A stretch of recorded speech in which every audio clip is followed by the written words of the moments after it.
why aren't we all following the Eat-Lancet planetary health diet guidelines? And I take them through some reasons why we're not. So basically, I have like these 5 weeks where I set up the problems, the problem and the solution. So, well, part of the reason why we're not addressing the Eat-Lancet guidelines is because of overproduction in our food system. We produce about 50% more food than we should be eating. Basically, we produce between 3,000 and 4,000 calories per person equivalent of food per day. And if you assume that most people are eating a 2,000 calorie diet, we're producing 50 to 100% more than we need. And why do we do that? Well, because we have a subsidy system. We have a system that's set up to foster competition between food companies. So the idea is we just keep producing more and more. So that's part of it.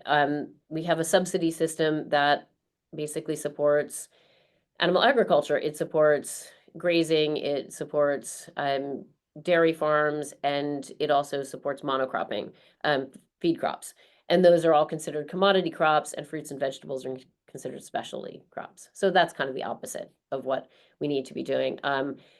We have a system that's based in labor exploitation. We have a system that's based in animal exploitation, and we've normalized those two things. And then we also have a system that's based around food oppression, where access to fresh fruit, vegetable, to legumes, whole grains, nuts, and seeds is not equivalent in different neighborhoods. The phenomenon that's sometimes called food deserts. So I set up all those problems, but then as part of that, I also introduce them to the solutions. What solutions are being leveraged at present? And we have a kind of template for analysis of those solutions.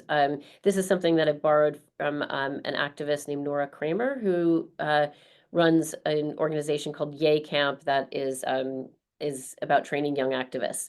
And the structure of activism, as she puts it forward, is there's internal activism, individual action, community action, and institutional action.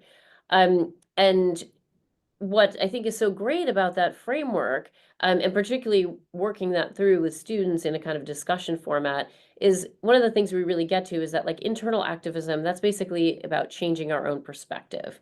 It's about changing how we think about an issue. And, you could look at the food system and say, who really cares what you think about food waste or what you think about animal ethics or labor rights? Like just changing your attitude isn't going to change anything.